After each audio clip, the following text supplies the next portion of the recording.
Detroit Den 313. We're back. Steve and Will talking at Detroit Lions football. Before we get going, you know what to do. Blast that subscribe button and do not forget the bell icon so you do not miss any of our new content. Steve, what the heck are we talking about, man? Well, I saw some stuff on Twitter. You know, we Yeah. follow a lot of Lions fans. Someone, I wish I could remember who I saw shared it, but I saw quite a few of you was shared a video or a clip. It was about 2 minutes about some guys at Woodward Sports. I don't know if calling out is the right term, but saying that they quote unquote needed more from Aidan Hutchinson. Now, I would love to put the clip up here on our video.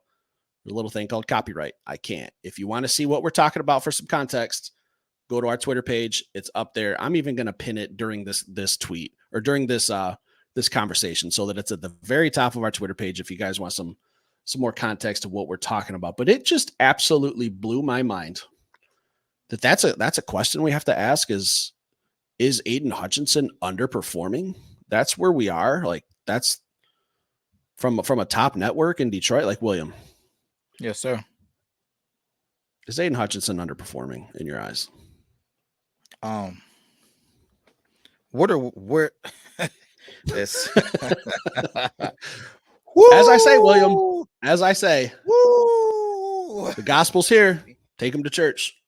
Listen, here's the bottom line, man. First things first, who are we comparing Aidan Hutchinson to? Right? When we're talking about underachieving, who are we comparing him to? What are we comparing him to? What are we talking about? Right? Because if you are a person who thought that Aidan was going to come in and dominate the league and be the next coming of Christ for edge rushers, right? Then I think that you're a little mistaken on what we got when we drafted Aidan Hutchinson, right? So, do I think that he's underachieving for what I think that he is? I absolutely do not think that he's underachieving. I think that he's being Aidan Hutchinson. Who is Aidan Hutchinson to me? Right? Aidan Hutchinson is a guy who shows up to work every day and gives you everything that he has, whether it's practice, whether it's a charity event, whether it's skipping rocks. He's giving you everything, right? He is a guy who he wouldn't even go on Amon-Ra St. Brown's podcast because he was busy tending to his body, getting prepared for the season and the week's games, right? That's who Aidan Hutchinson is. He's a guy who on the field, he just chases quarterbacks. Sometimes I believe to a level that doesn't make sense sometimes because he can be on the backside of a play, chasing down a quarterback like Jalen Hurts, who he's never going to catch, only to see him on the sideline like this. Effort. His effort is, you cannot question Aidan Hutchinson's effort. Right. Now, solving problems on a football field. Do I always like how he solves problems? Does he rush past the quarterback sometimes and negate the spin back to get some sacks? Is there some little minor tweaks of things that he could do to get a couple extra sacks? Yeah, when I watch the film, I do believe that. But I also believe that he's a guy who's fighting for his life. Every team comes to Detroit, or when Detroit shows up, they say, hey, listen, man, we need to block Aidan Hutchinson. like not Romeo Cora, like not Benito Jones. Yeah, not even Aleem McNeil. Right. We need to block Aidan Hutchinson, not Kaminsky, not Pascal. We need to block Aidan with a guard, with a tackle, and a running back, and maybe a tight end. Get him blocked. Right. So the dude was fighting for his life, man. But he's only in year 2. What are we talking about? He's only in year 2. Steve, hot take, and I'll turn it back over to you. There's some things that I think that Aidan Hutchinson could do better. But when you get this guy, DJ Reader and Aleem McNeil, and please, Lord, please, for the sake of the world, do not let Marcus Davenport be good this year. Don't let him be healthy. Aidan Hutchinson is going to set the league on fire. Because with all of that being said, of what I said about Aidan, he was still missing quarterbacks by this much. just nipping that ankles. I think PFF had him in the top 5 when it came to QB pressures. For the first half of the season, he was, even though he wasn't getting sacked, he was leading the league in QB pressures. Right? Imagine when your only hope is gonna be to have a running back go help your tackle. That's gonna be your only hope. It's I gonna like your tone when you talk in that Man. soft mother's voice. I man, like that a lot. it's gonna be game over. Bless you, You child. know what we say here at Detroit Den 313. When Aidan Hutchinson is man on man with a little baby running back coming to help, thoughts and prayers. Check under your bed, sleep with a nightlight on, make sure mommy tucks you in, and maybe checks for the monsters outside of the door in the bushes too. It's game on, man. So I think that it's absolute blasphemy to even be talking about Aidan like he doesn't get down and get to business. The dude's got some help now. He's going to set the league on fire. Steve, please tell me if I'm wrong, or are the people nuts to even be talking about this conversation? So back to the original question, and then I'll answer it myself. Is Aidan Hutchinson underperforming? Whatever it was, I can't even remember because my mind was just blown when I saw this on Twitter. That this was even a topic from Woodward Sports. Like we cover the Detroit Lions. That's it. We don't cover the Red Wings, the Tigers, Michigan football, baseball, Tigers. We don't cover them. After the draft, there's a lot of other things you could talk about. Here, we thought we had to talk about the Detroit Lions. That's what our podcast is for. Aidan Hutchinson, going into year 3, has not missed a single game. He's been banged up. I know for a fact he's been banged up. I think it was either the Atlanta or the Carolina game. He had an interception, and he kind of got blindside tackled. He took a hard helmet right to the thigh, came up limping. I said, oh, shit, that's not looking good. You know what he did?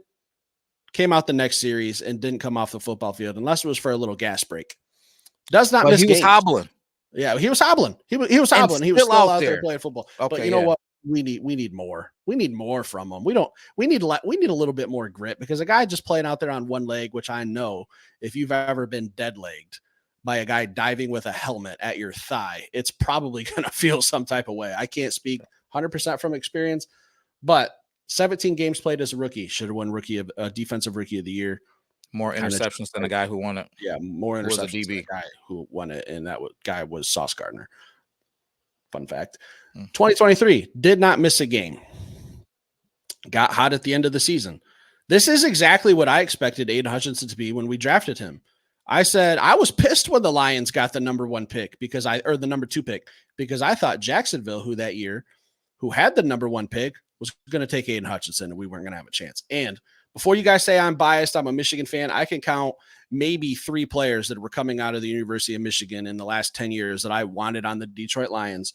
Aidan Hutchinson was number 1. Had 14.5 sacks his senior year, or his final year at Michigan. All-time single sack leader at the University of Michigan. I said, God, this guy's going to look good in Honolulu blue. I hope Jacksonville does something stupid and doesn't take him number 1. God answered my prayers. They took Trayvon Walker. It's worked out for him a little bit. He's a nice little player too, but I think Hutchinson's better. So when also in this clip, it talks about being consistent. During game weeks, who do you think the offensive coordinators from the other team have to really game plan for on the Detroit Lions last season? Aidan Hutchinson. Benito Jones. Yeah, Benito Jones. Yeah. Kendall Vildor. We got to know where Kendall Vildor is at all times on the football field, guys. Like, Cam Sutton, who's really a number 2 corner, but they got him playing number 1. We have to be, locked on to what Cam Sutton's doing, guys. Not Aidan Hutchinson. Like, they got a bunch of dogs on defense. CJ Gardner-Johnson didn't even hardly play last year, so we can't even count him. Manuel Mosley didn't play last year. Can't count him. Aidan Hutchinson was the key vocal point for offensive coordinators during game week. That's not the case coming into 2024. We got some guys. We got some young corners that you're going to pay attention to. They're going to be sharpened in this preseason, in this training camp. We got DJ Reader.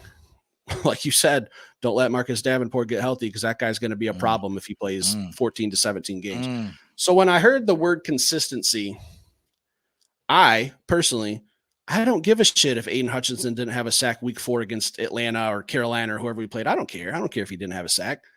I would rather him be a game wrecker in week 15, 16, 17, round 1 of the playoffs, round 2 of the playoffs. Is that something he did, William? Was he a game record the stretch of the season, that last stretch going into the playoffs? Without a question, man. 8 sacks. 8 sacks he had the final, I think 5 games of the season. But I even think that if you know football, man, he was a game wrecker the first half of the season because even though he Absolutely. was just missing, he was leading the league in pressures, man. He was in a QB's face. Just And wasn't on the stat sheet. it's just not on the stat sheet, man. And I think he gave the perfect answer when asked about it in the first half of the season. He said, listen, I know a lot of people grade D-line performance by how many sacks you get, but there's a lot of other things that go into the game of football. And my sacks will come, and I'm the type of guy, this is what Aidan said, I'm the type of guy that for whatever reason, my sacks come in bunches. They come in bunches, and surely did they come in a bunch and at the right time. So I think that the only thing different this year is going to be that DJ Reader, Aleem McNeil, and hopefully Marcus Davenport are going to be out there raising Cain, and as well as our guys that are going to be given spells. The James Houston's, the Matthew Betts, the Josh Pascal's, they're going to be out there. Don't let Pascal take a step forward. Again, thoughts and prayers. James Houston. Yeah, thoughts and prayers. Like, man, Steve, it is mind blowing that we got to talk about this. Like, are we really questioning Aidan Hutchinson? Like, you need more. What do you need from him? The dude gives everything in his soul and his body when he gets out there. The only thing, like I said, is there some technical things, but there's not a football player in the world that you can't look at the film and be like, hey, you should have did this, you should have did that, or you should have did this, right? Aidan's a dog. He's a beast. Aidan, please don't let these guys question you. There's only one thing that I'm for sure that you will lose at, and that's if you finally get the courage to grab the cojones. Finally get the courage to get one of your lion buddies or friend, family, dad, mom, sister, whatever, whoever, old high school teammate, go get a ringer from off of the circuit. I don't care. Let's get that cornhole gang so me and Steve can give you that work, Aidan. But other than that, if we're talking football, man, you're giving this city exactly what it needs, man. We're proud of you here at Detroit Den 313. I think I can speak to Steve and Woodward, shame on you for even putting this nonsense out there. Yeah. And for the record, Aidan Hutchinson is not my favorite Lion. That's Penei Sewell. So before people say, oh, you're just defending your favorite player. Nope, Penei Sewell is my favorite player. I love what that guy does on the field before they go into the locker room, gets everybody hyped. I love the energy. It really turned the tables when we drafted Penei Sewell. So don't try to come at me and use that one. Steve, hold on 1 second. I don't mean to be rude. Hold on 1 second. Hey, Tom Kennedy. Yeah, you heard him. Yeah, he's not real. I'm sorry, Tom. I'm sorry. I am. Tom's number 2. Tom can be number 2. Number 1 practice squad. Can you give me that? Give me something. I apologize, Tom. No, but yeah, I don't know. Like when people seem so shocked, just like a month ago when Jared Goff called out the Detroit media, and then I'm thinking it's shit like this. Yeah. You're shitting on one of the best players in the city of Detroit. Name a person on the Red Wings who's better. Not Dylan Larkin. Name a player on the Tigers. It's not Spencer Torkelson or Riley Green. Name a player on the Pistons.